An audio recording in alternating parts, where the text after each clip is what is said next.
Was Mothman a creature, a warning, or something that crosses into the world when reality starts to break?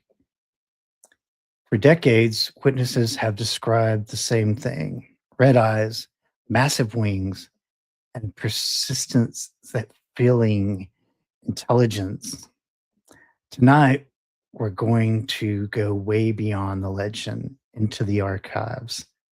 Steve Ward from the Mothman Museum is here with us tonight because the deeper you go into the case, the less it behaves like a simple cryptid. Steve, how are you, my friend? I'm doing well. So, give for our folks that are not familiar, give them a little bit of a rundown of who you are and what you do. Well, I'm a retired gentleman of leisure. I live in Point Pleasant, West Virginia. I actually live on the same road that the two couples were chased, the Scarberries and the Mallets, back in November 15th. So I haven't seen anything scarier than a semi, though. But anyway, I work at the Mothman Museum part-time. I greet people. I answer questions because I have been following the Mothman for many years. And I started going to the Mothman Festival back in 2006. And so I've been coming down ever since. And as time has gone on, I have my cat's attacking me again. So just You guys now are he gonna wants love the affection. And I also am working at the Mothman Festival. Mothman Festival takes place every third weekend in September, however that falls. And last year we had over 30,000 people go through that weekend. wow. So it's there's vendors, T-shirts, there's food. The road that's perpendicular. Where the Mothman statue is, that's where the speakers usually have their tables. Right. And we have there's a church on the north end of town which has a nice venue for the speakers. We have speakers on excuse me, Saturday and Sunday. And I'm usually the last speaker on Sunday, and I'm also the MC, so I wear many hats. I go into the TNT area ahead of time and set up a few things, sort of a little bit like a Halloween hayride kind of a thing. And as I was mentioning earlier, we have a Mothman hanging suspended in the ceiling as you walk into the Mothman Museum, and this is the part where it's kind of like a gift shop. My buddies take him down. They hide behind the old acid plant. There's still some ruins out there in the TNT area. Very creepy, by the way. And they fly him down this wire. They have this ingenious low-tech hand crank delivery system and blast a sound effect, and they light up his eyes with battery power. So we take people in on three, pardon me, three tractors, three carts. Two of them are like proper hayride. And I'm being attacked again. You guys are gonna love the cat's name. Yeah. I've only got 7 of them, so Oh, geez. fortunately they're not all attacking. Yeah, 5 rescues. So, Wow. and we have I set up some creepy crawlies like giant spiders and spider webs, that sort of thing. And you really don't need much of anything. I mean, it's a pretty creepy place, especially at night. And so we take people through there.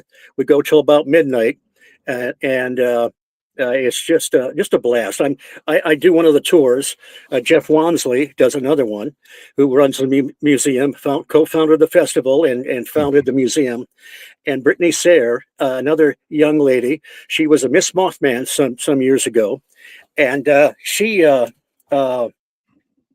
grandfather saw the Mothman when he was a wow. National Guardsman. So we got a pretty good lineup here of tour guides. So, but that's and also I'm there on Saturdays usually, Mhm. and I answer questions, uh, point out some of the high points in the museum, and so it's and they pay me to do this. It's just a blast. Wow. Let me ask you this, because it's very, to me, this is all, I can't imagine not somebody not being fascinated by the story. But what is the one detail about the case that just instantly hooks people? Boy, it's kind of unique. I mean, people do report winged cryptids. Mhm. There's a whole slew of them. There was the Wisconsin man bat. There was the Houston Batman way back when. But I think maybe it's the idea that that it was kind of like a three-ring circus of the paranormal. You had this strange, I don't even know if you want to call it a cryptid, but because it may not be an unknown animal, it might be something else. But Right. UFOs were seen all over the Ohio Valley. The Men in Black, uh, animal mutilations. Mhm. So it was just very. A lot of things were happening. It's one of these high strangeness areas, a little bit like the Skinwalker Ranch and the Bridgewater Triangle and so forth, Marley Mhm. Woods. So it's and it doesn't get much cooler than I remember that first major sighting where it chased the two couples down Route 62 out of the TNT area. That Mhm. hit the wire services all over the world. So I read about it when I was in junior high school in Michigan. And I thought, how cool is that, man? A winged humanoid chasing two couples down a two-lane highway. Um, so it just has everything. Unfortunately, it has the tragedy of the Silver Bridge collapse as well. But yeah, it's quite a mystery. Definitely so. Definitely so. And the I think, you for me personally, I always find it very interesting because there's connection. I was born in the Chicagoland area, and as you may be aware of, they've had reports of a winged creature there in around northern Chicago, the O'Hare Airport area, and so forth. And they several people have said that they felt that it was a Mothman like creature. Um, and so for me, it feels very personal, even on that sense. But let me ask you this, because you mentioned that it may not be an unknown creature, but um, do you believe that Mothman is a physical creature or something beyond that? It seems to be paraphysical. John Keel thought he found some odd-looking footprints. I think it was Roger Scarberry said he could actually hear the wings hit the side of the car Mhm. when it was being chased. Uh, but on the other hand, Reverend Gray and his wife Pat, they were missionaries. Mhm. They one night they saw this thing, classic Mothman, manifest in their bedroom. Well, they didn't. This whole thing had just started. They hadn't read any newspapers, and they were due to go off to a faraway country to be missionaries the next day. They came back several years later. It was only then that they put two and two together. That thought, my God, that's what we saw in our bedroom. People Mm. have had. I know a lady that had missing time when she encountered the Mothman. There was another. There was a banker that Keel talks about in the Mothman prophecies that had missing time. Um, Mm. so, and another thing is, many people that saw this thing had an outbreak of poltergeist phenomena Right. afterwards. So, and some people have had that happen with having a close sighting of a UFO. Mhm. So it's almost impossible to put this together. I know Martin Nunley has written a book called Inhumanoids. Yes. He doesn't think that a lot of these things are actually cryptids. In other words, animals that are simply undocumented. So I don't know. When people ask me what the Mothman is, what's the Mothman, I will go through the different kind of experiences that people have had. Mhm. And one time, I was on a show and I just blurted out, "Mothman is an elemental," and then I said, "Don't ask me what an elemental is because I don't know." So it's just it's almost it's very hard to wrap your head around it to try and figure out what it's all about. It really is, and, when you look at I know I watched the movie, I read the book, kind of, just geek out on the Mothman all the time, but there's elements in the movie where they bring out the things like the phone calls and, Yeah. and, timelines and all this stuff that really make you go, "Wow, what really is going on here?" Because I know, especially when they talk when Kill talks about the timelines and so forth, and there's that moment where you kind of like for me, my brain just almost shuts down. I'm just like, "Holy crap," there's so many faces to the phenomena, and there's so many questions that come up about the existence, the not only the existence, but the phenomena surrounding the Mothman. Um, you one of the things too that I've been cautioned about when it comes to Keel is that he tend to exaggerate at times. Do you find that to be Um, Not so much. He did make mistakes. He got skunked by a guy named Tom Montalone, who was really just playing a hoax on him. But the thing is, this guy came up with, he was he knew he was losing Keel. Keel's eyes are glazing over, and he just pulled a few things just out of his just throwing like mud against the wall, and he hit on a couple things that that made Keel at least believe him for a while. Mhm, Um, he was Colin Wilson, the great British researcher. He mhm, wrote a great book called Alien Dawn. And in there, he says, John Keel is incapable of writing a dull sentence. And that's true. He had a gift. And I don't think I mean, he may have colored up things a little bit, but I don't, a lot of people have attacked him, unfortunately. But I think Keel was a century ahead of everybody. I mean, with the way he pulled things together. If you've ever read Operation Trojan Horse, that's sort of his grand opus, mhm. and I did not like that book when I first read it. And because I was an ET guy, I don't want you to burst my Right, bubble. right, But Keel kind of demonstrated that there's something else going on.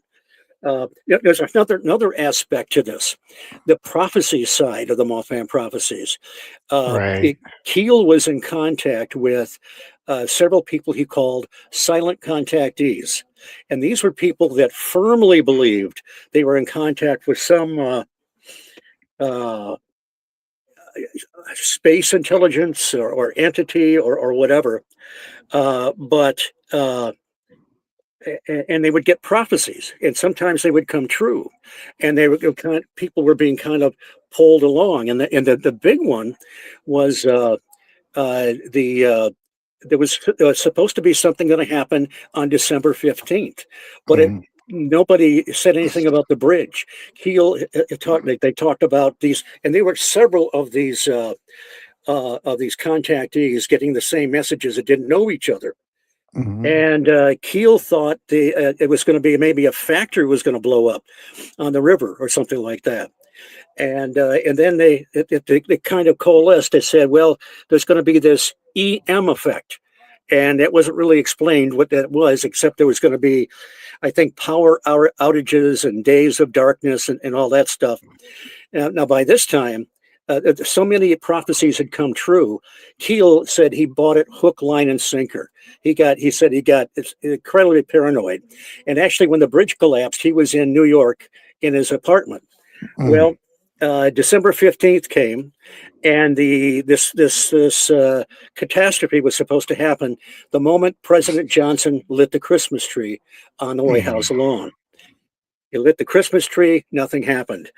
And then there was a blurb that came over the news that a bridge had collapsed between Ohio and West Virginia. Mm. Keel was furious because some intelligence knew what was going on, but they didn't reveal it. It's like the trickster rearing his ugly head. Mm. You know, So that's big. That's a big part of the Mothman prophecies. Are these? And for a while, Keel was buying into a lot of it. Um, Mhm. but he later on he decided that it was just I guess the trickster or some kind of deception going on. Wow. Yeah. Yeah. Dude, that was the other thing is like when you follow the story and you look at all the things that was going on, it was almost like it was playing with you at times. And I think that's one of the things that uh Hmm. it, it was almost it was somewhere between terrifying and infuriating almost. Right. Yeah. So with the Point Pleasant sightings, what do you think it is about them nearly 60 years later that still grips people, still pulls people in? Well, the film gave Mothman quite a jump start. That would really put him on the map. Mhm. And then that they've had, I don't know how many documentaries have been shot here in Point Pleasant or about the Mothman. Um, I think it's the mystery. I mean, I even go out. I went out last November, uh, Mhm. November 15th, to the TNT area, to the very spot where the Scarberries and the Mallets were driving by. The old North Power Plant isn't there anymore, but just for the heck of it, not really expecting to see Mothman show up, but it's going to be 60 years coming up. So I know a bunch of people that are going to congregate in the TNT area coming up in this coming November. Right. Right. Um, there's some of the people that are watching didn't realize there was the movie, The Mothman Prophecies, which starred Richard Gere. Uh, Richard Gere did another amazing job at uh, with his performance in this movie. It came out in 2002, and Right. it was based on uh, the book by John Kill. John Kill, who uh, was just an amazing, I feel like, very amazing investigator and reporter. He His experiences were profound, Yeah. to say the least, when it came to the Mothman, and I feel like it was a very personal journey for him. In his experience, uh, I think Kill probably opened the path for so many of us to, you step in and be able to look and go, I need to see the reality of what is really out there opposed to what I want to be out there. Well, a couple things about the Mothman prophecies. The editors, the faceless editors that John Keel talks about, cut out half his book. Mhm, And so now some of that was salvaged in the follow-up called The Eighth Tower. mhm, Now, also, I interviewed on my show, The High Strangeness Factor, on the Paranormal UK Radio Network. I interviewed Richard Hatem. Richard Hatem wrote the screenplay for uh, for the Mothman prophecies. Now, mhm, when I first saw it, I was a little disappointed. I wanted, pardon me, more of the Men in Black stuff, you know. But I realized they had already done a one of those silly comedy movies on Men in Black, and they would have made comparisons. It just wouldn't have worked. But the mhm, thing is, John Keel was actually thrilled with the screenplay because he said he told his literary agent, Sandra Marshall, he said, you know, they've updated the story, they've gotten you married and so forth. But he said, finally, somebody captured some of the basic ideas of my book. I think prior to that, he was getting a lot of screenplays where they were just turning Mothman into a monster. And so he was actually very thrilled with the screenplay. He even met Richard Hatem. He had flown out to California, where Richard lives, and Richard tells some great stories about Keel interacting with his kids, his young kids, and so they had a pretty good time. wow. Let me ask you this, because I want to talk a little bit about the museum, and I mean, the museum is a huge focal point, I think, of uh, the experience when you go to Point Pleasant. Uh, What is one of the artifacts or pieces of evidence at the museum that gives people chills every time? Boy, um,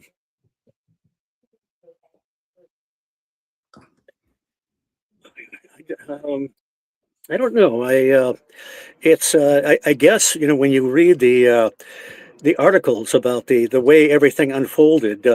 Mhm, You know, different people were seeing this thing, and then at the end of that year, when the Silver Bridge collapsed on December mhm, 15th, um, uh, it's chilling to see the body count because you know they're pulling cars out, they're finding more and more bodies. I actually talked to a survivor of the mhm, Silver Bridge collapse. In 2017, the 50-year remembrance ceremony, they have every December 15th, they have a remembrance ceremony in downtown Point Pleasant.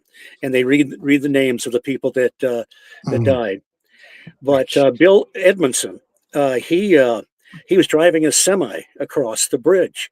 And the you know, in the film, Richard Gere has all kinds of time to warn people off the bridge. In reality, it was like 30 to 40 seconds. It went down like dominoes. Mhm, He went through the windshield, right arm first. So his right arm became useless. And he got out of the truck. The currents pulled him up. And fortunately, now this is December 15th, 20 degrees, sun's mhm, almost down. It's got to be just frigid. So he came to the surface. A tugboat captain saw him and pulled him up out of the water. mm. And there's an article on him in the Mothman Museum. So and that was I don't think Bill is with us any longer, but he was uh, he was 88 when I talked to him, which means he was 38 when he was crossing the bridge. And then he told us, he said, about 5 years later, he was in a pretty bad accident, but he was trapped in the cab. And he said, if I get out of this, I'll never drive another truck again. And he never did. Mm. But that was quite remarkable to hear his story one on one.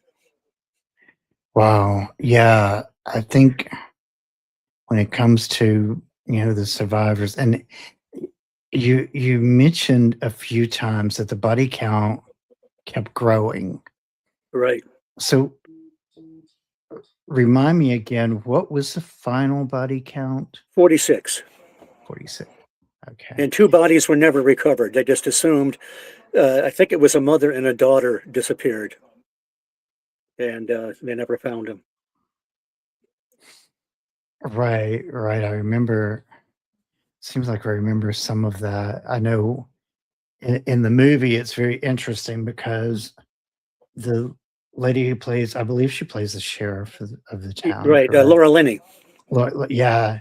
th- um, there's one scene where she's like unconscious or whatever, and she hears "Wake Up 47," Right.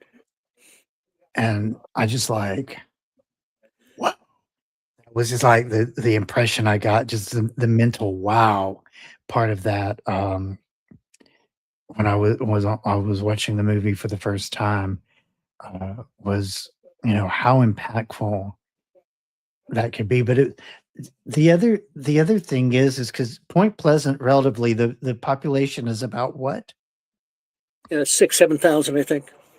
Yeah, so it's a relatively small town, and you we're talking about an event, with 46 bodies. That was a large chunk of that town was affected by this. I mean, literally almost everybody knew somebody. Oh, sure. So, this was no, you know, small event. This was catastrophic for the entire town. No, And I it was Bill and Jackie Kuselis had written a book called Bridging the Tragedy, and mm, they interviewed uh, people that some people that survived the bridge collapse, some and just the effect that it had on the town. Um, it was devastating. It took 2 years before they built the new Silver Bridge. So yeah, it was. And thanks to Jeff Wamsley, his family and friends, that's they've restored, they brought prosperity back to the town. He has a couple other stores too. Right next door to the Mothman Museum is the Point Pleasant Trading Company. mm, More good stuff. T-shirts, gifts, and so forth. If you go upstairs, you can play Mothman Blacklight Mini Golf, which wow. the graphics are amazing. They're just amazing. And then a few doors down south is a place he calls Bunker 304, which is kind of like a vinyl shop. A bunch of old Mm, records in there and wow. music, memorabilia, and so forth. So, and of course, there's the Mothman statue, stainless steel statue out there. And if you go 2 blocks up the street, that's where the Bridge Memorial is, and Mm. the mural and the 46 names of the people that died are embedded on the sidewalk. Right, and that particular, memorial, it's like I've seen some very good photos of it, and it is so impressive. It really is. The whole, like, everything about how you guys have set up the town around the museum, around the bridge itself and so forth, is just it's amazing, and it's a beautiful tribute to the story. So what was the original version or vision behind creating the Mothman Museum? What? Well, Jeff, uh, his father took a lot of, I think, 16 millimeter footage of the bridge collapse. And over time, he became more and more interested.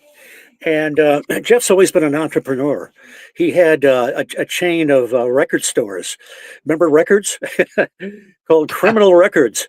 And Right. when CDs came in and then digital, needed to do something else. So he uh, he started became more and more interested. He's been collecting stuff for years, and um, he's got he could probably fill another museum with the stuff he's got. Wow. Yeah, I can imagine that. Because I mean, like, there was just, if you just go by the personal stories, the accounts, people washing dishes and seeing this thing out in their yard, or Right. just mundane task throughout the day, and boom, there you are all of a sudden confronted with this. And then of course you mentioned the Men in Black aspect of the story, which you when you start looking into that, to the Men in Black part, I mean, there's a lot of things about that just kind of is just beyond creepy to me. Right. Um, it it's that's also kind of what connects uh, the Mothman event to Roswell and to other things, is the Men in Black aspect of it, because again, when it comes to Roswell, the Men in Black were a big part of that story as well. And so I always found that very interesting, that that's kind of welded those two events together in a sense. And I think a lot of people, and let's go back to the TNT thing for a moment too, because you the TNT buildings, that whole area through there, it it is creepy. I've seen a lot of video of that, and actually, one of our locals,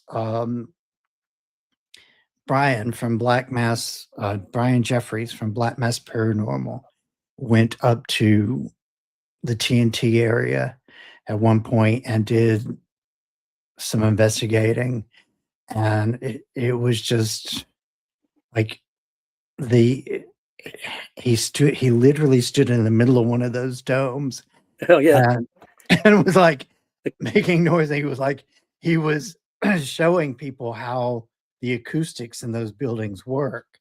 There's And 100 of those out there. oh yeah, yeah. And that's And where they stored the explosives. That's why they call it the TNT area, is because right, they made explosives there during World War II. And it's the McClintock Wildlife Area now, but it will be forever called the TNT area. right, right.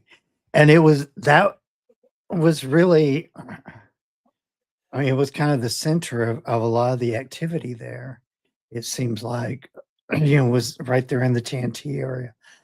And excuse me, my understanding is that you that area was actually at one point was like pretty much designated a no man's land area. It was contaminated.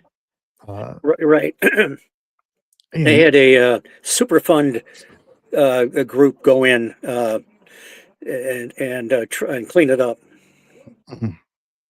Wow, I can just imagine. I really, yeah.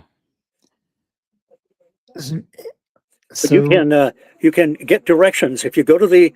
Well, you can probably find it on Google Maps, but if you go to the Mothman Museum, they have directions on how to get out there, gosh, that would be an experience.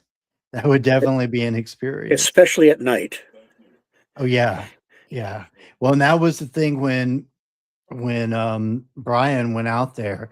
It was getting dark, and they were experiencing some things that night that was kind of like, I think they actually thought they heard something land on top of Huh. the igloo that they were in uh, at one point, which frankly would have scared the crap out of me. Um, but yeah, that whole area, just like, if you the pictures do not do it justice. Yeah. That's what I will say. Um, have you ever had a visitor come into eh, the museum as a skeptic and then leave completely shaken? Not really. uh, I've had a couple of people say they didn't believe it, but for the most part, people are intrigued, and they want to uh, they want to explore the mystery. I feel like that is definitely the case with a lot of people. I think that I think it's one of those things whenever they first hear about it, their ears perk up and they're like, this could be fun. Yeah. And of course, again, when you go back and you start looking at some of the stuff that occurred there during the time, uh, I think we sometimes we forget that these were like real people that were affected by this. I mean, there was the thing with the eye problems that people were having from the experience. I remember uh was it when I was reading the book, I was reading a part about people's the eye irritation and so forth, and Oh I yeah. was I was thinking it was like some of that was long-term effects that was going on with people. Well, one of the original witnesses, Connie Carpenter, uh, she was driving by the Mason County Golf Course. This is early on in the sightings, and she Mhm, saw this thing standing there, about 6, 7 foot tall. Uh, Took off straight up like a helicopter, red eyes, flew over her car. She received conjunctivitis. Now, often that is something that people that have a close sighting of a UFO, mhm, they'll get that. John Keel found that sometimes people that were experiencing cryptids or whatever they are, and UFOs sometimes would experience the same physical effects: conjunctivitis, mhm. thirst, muscle ache, suggesting that perhaps in some of these cases, maybe it's the same. At the same source. Maybe we're just seeing kind of a facade, you know. Wow, yeah. I I try to wrap my head around some of this stuff, and it's overwhelming almost. The story can be very overwhelming. Again, we're talking about real people. We're talking about normal, everyday, blue collar families, you know, that are being exposed to this stuff. And I mean, everything from like we were talking about UFOs to paranormal activity to sightings of the Mothman itself to just unimaginable high strangeness going on. Even I mean, weren't there even some you said there were cattle mutilations and so forth like that. Yeah. Were weren't there even a couple of just bizarre disappearances, people that just vanished? Um, there were some. There was a series of murders. Not sure the time period, but I guess they found a bunch of bodies in a cave once. I don't know too much about it, Mm, but there was a farm in Gallipolis. This is uh, a woman that Keel calls Mrs. Bryant. She had sort of an Indra cold like experience. She left. I think she was a nurse. Came out of the hospital. It was late, and saw one of these elongated craft come down. And these two men got out. They didn't identify themselves as Indra cold, but they're uh, kind of cut from that cloth. mhm. And they had a kind of bizarre, pointless conversation. She couldn't move, and but on her farm, her son was seeing these large boxcar like craft flying over. She claims she saw a couple guys in coveralls butchering her cattle, Oh, God. and she was experiencing classic haunting phenomena as well. So it just bizarre. Yeah, that's the thing too, is like when Every time somebody says bizarre attached to the Mothman, I want to go, what part of it is not bizarre? I mean, there's nothing Yeah. logical that happened with all that. So again, when it comes to things there at the museum, and I really got to get there at some point. There's so many things there that I want to see and read and explore in itself. What is something there at the museum that people tend to overlook but shouldn't? Oh boy. There's just so much there. Uh, I'll have to think on that one. Don't miss anything. I mean, it's all interesting. It's all fascinating. Um, Were there any? Was anybody ever able to actually capture any photos? what's that? Was anybody ever able to capture any photos that Oh, appeared to be? no, I don't think so. And if there was, I wouldn't believe it anyway. With they've always been able to fake photographs, and then with Mhm. CGI and then AI, forget it. Every time somebody puts something on, I just absolutely don't believe it. There's supposed to have been a Right. sighting of the Mothman around the Twin Towers, and I don't believe it. I just, yeah, I would just shy away from that. Yeah, there's some things, some of the stories that related to, like, there's supposedly been sightings in the Ukraine, and a lot of stuff that I question.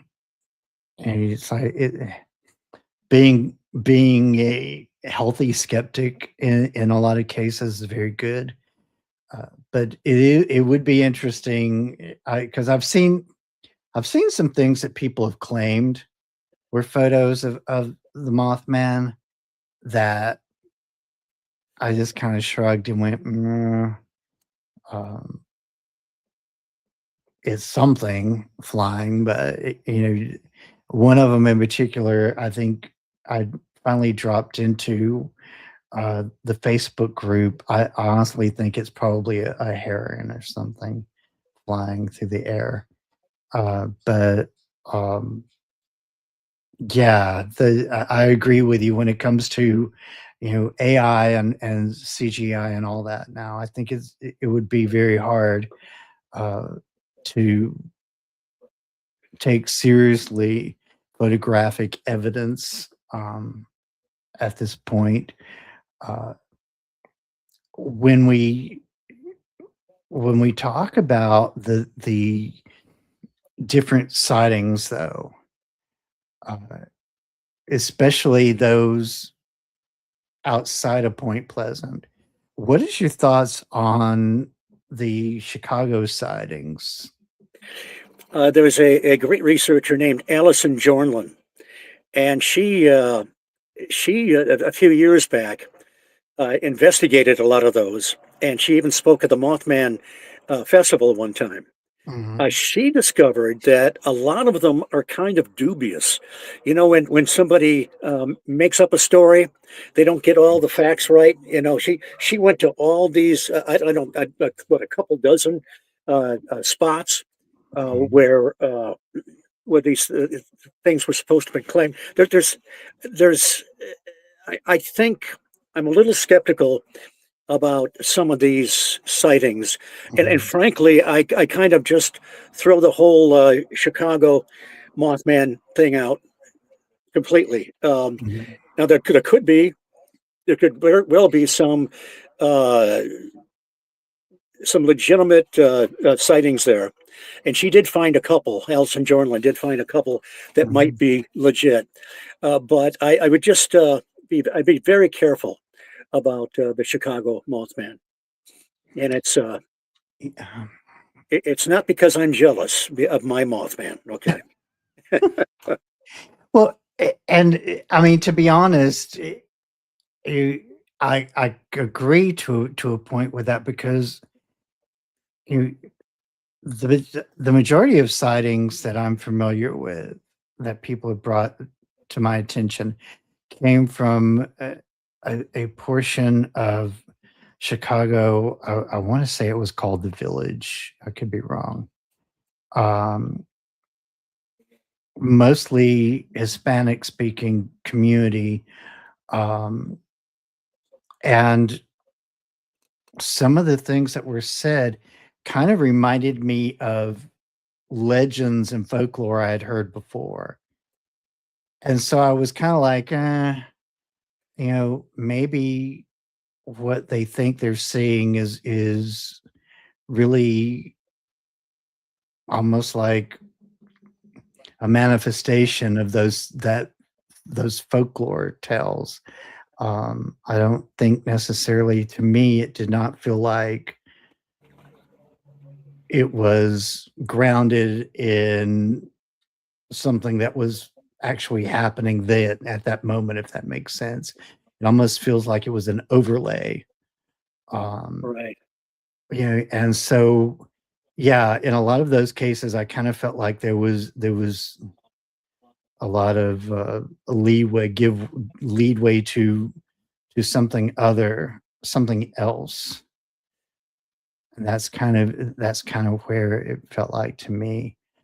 Um, Well, I have two sources from MUFON, the Mutual UFO Network, mhm, that some of the early sightings were being reported to MUFON, and some of them were coming from the same IP address, which mm, might be a little, again, I'm not suggesting that they're all hoaxes, but I would just tread very carefully. There was I think it was the early 2000s. Linda Godfrey investigated the Wisconsin man bat, this big ugly bat-like critter that had brushed against the windshield of a father and son. And when they got home, they were very ill afterwards. mhm. There was something called was it in the 50s? The Houston Batman almost looked like a guy was wearing some kind of a costume. Um, and of course, out in the Northwest, sometimes you get a bat squatch. That's sighting. Right. Now, I don't know uh, what size wings you'd have to lift a Sasquatch up, but sometimes people claim they've seen them, so I don't know. But Yeah. it's, I wonder if sometimes these things, a lot of them might be coming from the same source. They might just manifest differently. Uh, and, there really hasn't been much in the way of Mothman. Mhm, There was one case almost, almost 3 years to the day when the Scarberries and the Mallets were chased mhm, in Kent, England. Um, some kids were coming back from a dance, and they saw this light come down behind the trees, and then they saw this thing manifest, and it was very much like the Mothman. I mean, it shuffled like the Mothman. It didn't have red glowing eyes. It didn't seem like it had a head because if you remember, almost like the eyes were kind of sunk down in its chest, and but it's almost like this thing was started out as a light and then manifested. Paul Devereaux wrote a book called, I think, Earth Energies. He talks about, he's got a term for it when the the craft or the light and the entity seem to be one and the same.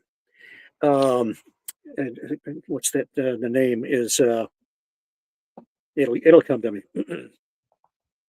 But so that's it was a very strange case, but it's the only one that really looked like the Point Pleasant Mothman.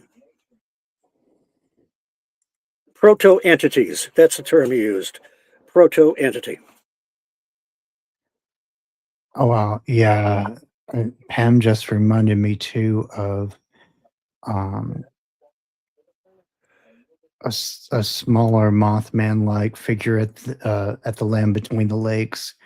was reported by a former guest on here, Anna K. Wood Jones. That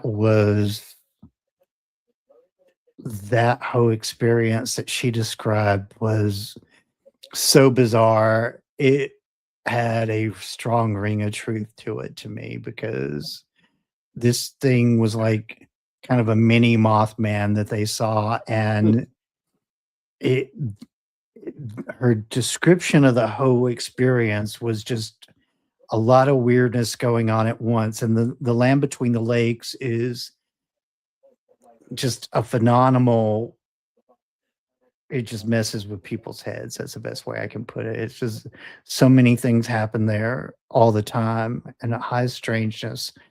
The LBL was at one place at one time.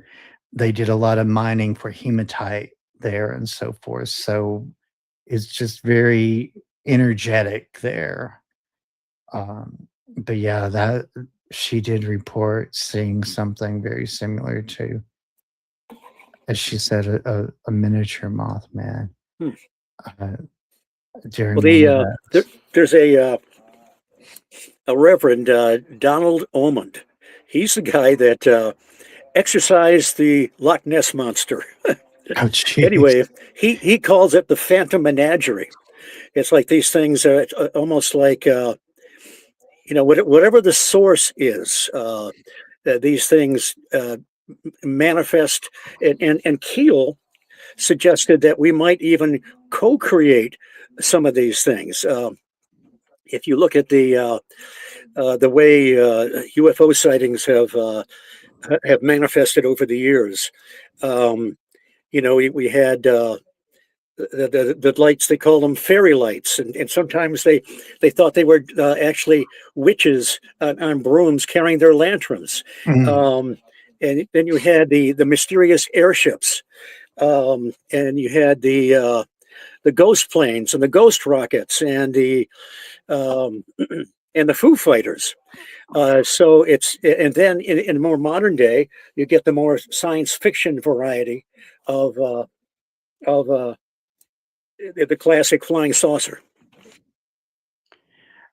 Yeah, and that's one of the things I really want to bring up and let people understand too. That's is a very similar or very common phenomena in a way, is the what some people call the fairy lights, the twinkling lights. If you guys remember when Trey Hudson came on talking about the Meadows Project, he referred to the fairy lights there in the meadows. And of course, Steve, I don't know that you're familiar with the Meadows Project at all or not yet, but there's so much high strangeness in that area.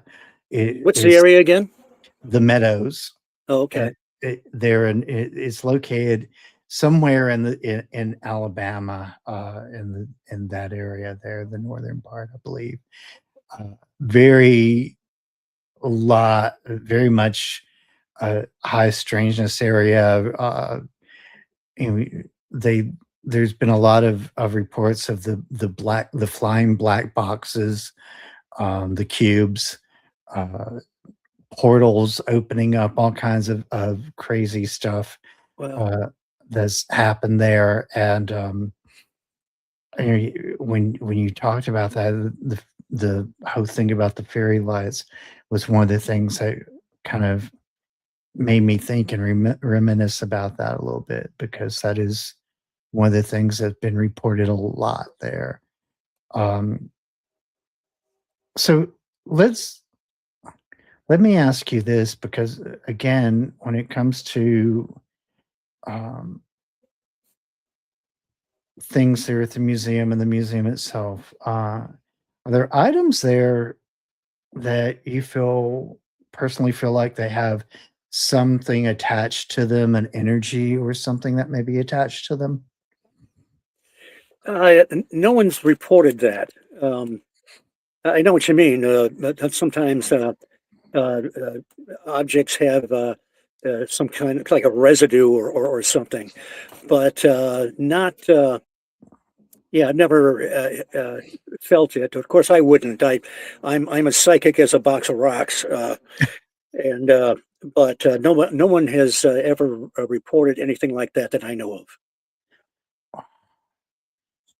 Yeah, there tends to be in a little bit, it feels like to me sometimes a little bit of uh, almost a relief to hear that, you know, that that's the case, that you don't see a lot of things. I know my first thought when I read the story, the original sighting, I wondered if there was any energy residue on the car, the vehicle that this thing followed to start with, you know, or if they ever tested it for radiation or anything to I don't, see. I don't think so. But there is that. John Keel discovered several cases where people had seen the Mothman and had an outbreak of poltergeist phenomena. There was Mhm, a Swedish researcher that followed Keel in a year or two later, named Franzen, and he found the same thing. He found more Mothman witnesses, and a lot of people apparently had some kind of a, and we, who knows why, but they had this an outbreak that usually, excuse me, didn't seem to last that long, but maybe a couple of weeks or something like that, and then it would just sort of die out. do you feel like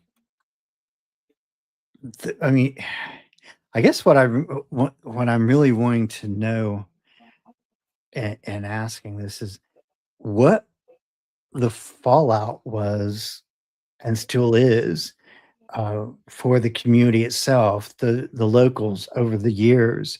What has that been? What does it look like for them to, you know, have experiences and for to to live in the shadows, so to say, of the Mothman experience?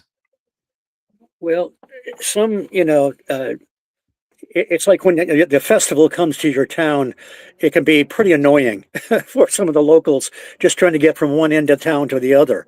So, and I've talked to people that don't believe it. That think it's a bunch of nonsense. Although I did talk to one of the locals one time. She said, if you, uh, especially back in those days, if you Mhm, had something unusual happen to you, you just kept your mouth shut because of the ridicule. Bible Belt community. A lot of people, if they believe it, they think it might be demonic. I mhm. don't.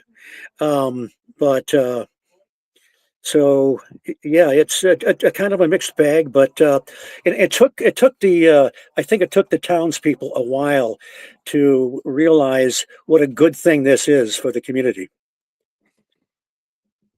I could see that. Yeah, because if you know, when you say that, my first thought is, how could any of this be good? But I'm sure that's what a lot of people there have thought at one point or another until they realize the revenue it brings in. It brings in, a lot of people who would never experience Point Pleasant or even, you know, parts of West Virginia, which are absolutely beautiful. You know, but for this event, you know, and we had talked earlier about the fact that West Virginia has kind of a plethora of strange Yeah, museums and, you know, there's the Flatwoods Monster Museum, which is, you know, further in state, the, uh, it's Bigfoot nice Museum. that all these, we even have the Loveland Frogman Festival in Ohio. You know, Right, it's right. nice that these people are embracing their local monsters. It is, and I believe actually I want to say that Ashley Hilt may be the MC of the Frogman Festival there, I believe. Don't quote me on that. Um, One of the things I definitely want to ask you, because you would be the person to probably be able to point us in the right direction with this, is when it comes to books on the Mothman. Obviously, the Mothman prophecies is one of the big ones that people should read. But what's some other titles that you would suggest if somebody wanted to deep dive into the Mothman? Well, Jeff Walmsley has written a couple of books, Mothman, The Facts Behind the Legend, and Mothman Behind the Red Eyes. The first book, uh, it it's got a lot of the stuff you find in the museum, a lot of the clippings and that sort of thing. But it also has some interviews. Both books have interviews of some people that were not in the Mothman prophecies, and some that have been re-interviewed. Now he's got a third book that it's pending. I was able actually to last summer.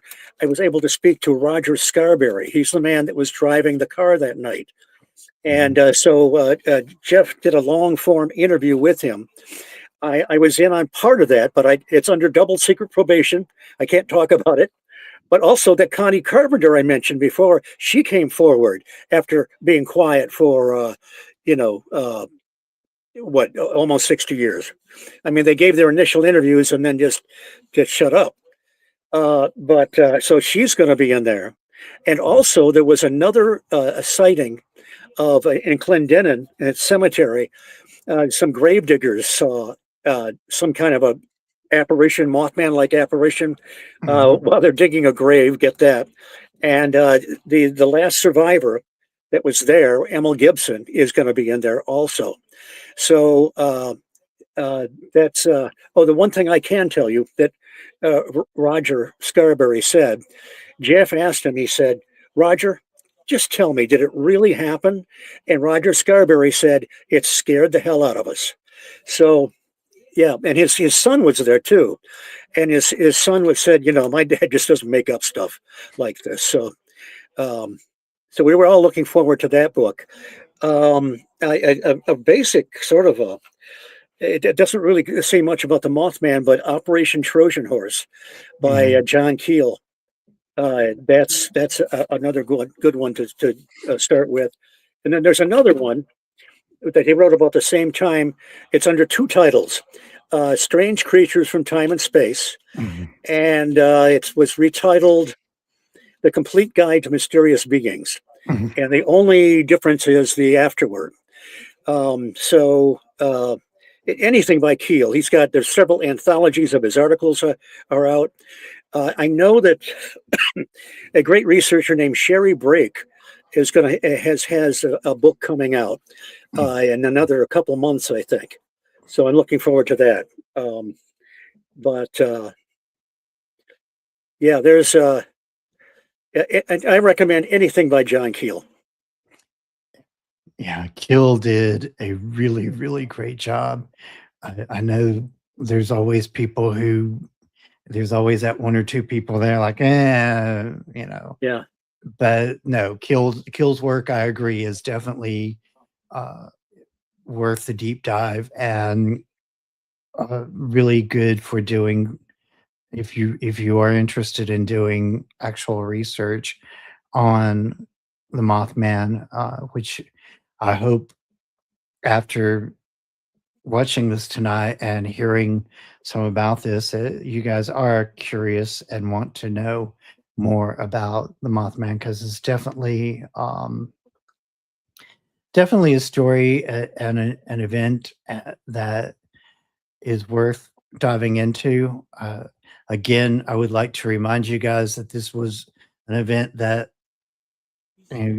did have an outcome, and it was an outcome that affected an entire community of people in not necessarily very nice ways.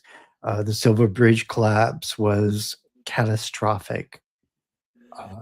And I think keeping that in mind as you do the research and understanding that the emotional toll of that event alone is something to kind of to go into the research with some reverence for.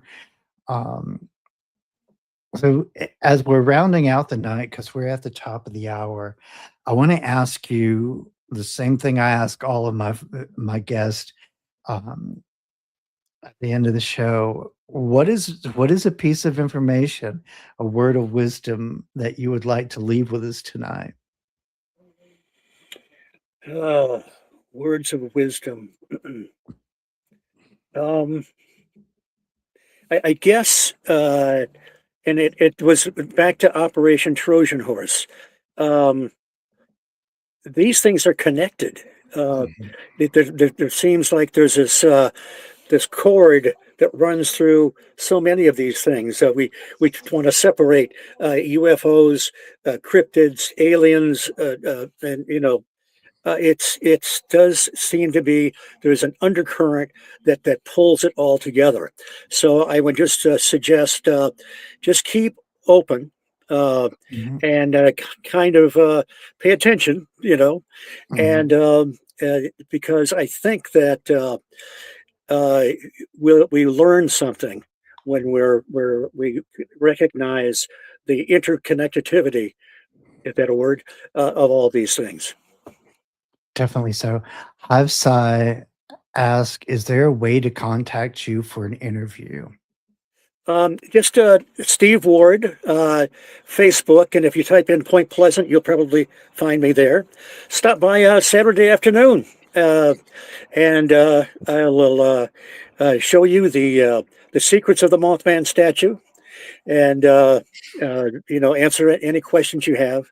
And so, and come to the festival. My God, come to the Mothman Festival. It's worth braving the crowds.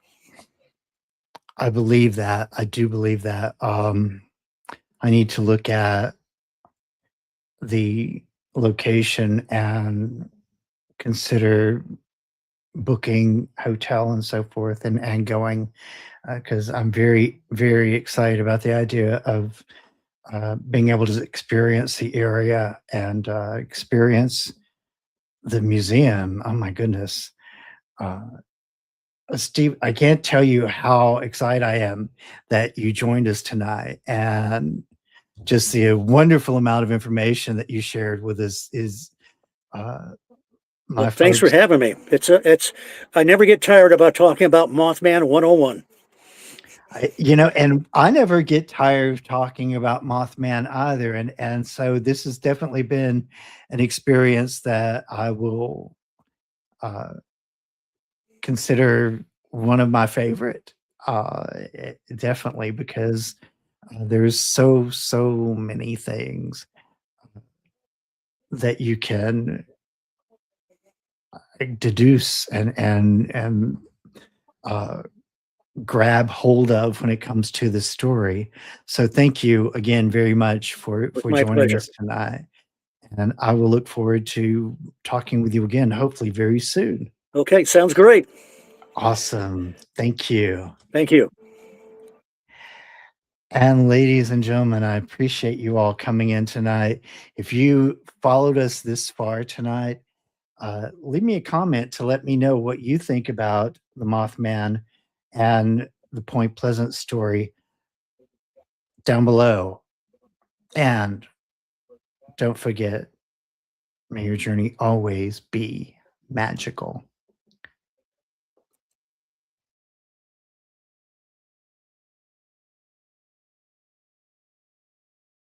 I've waited for so long to see when you come back to me.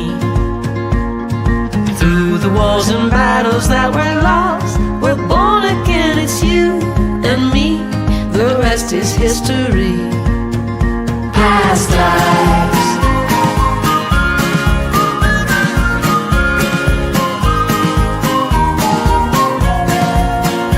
Past lives.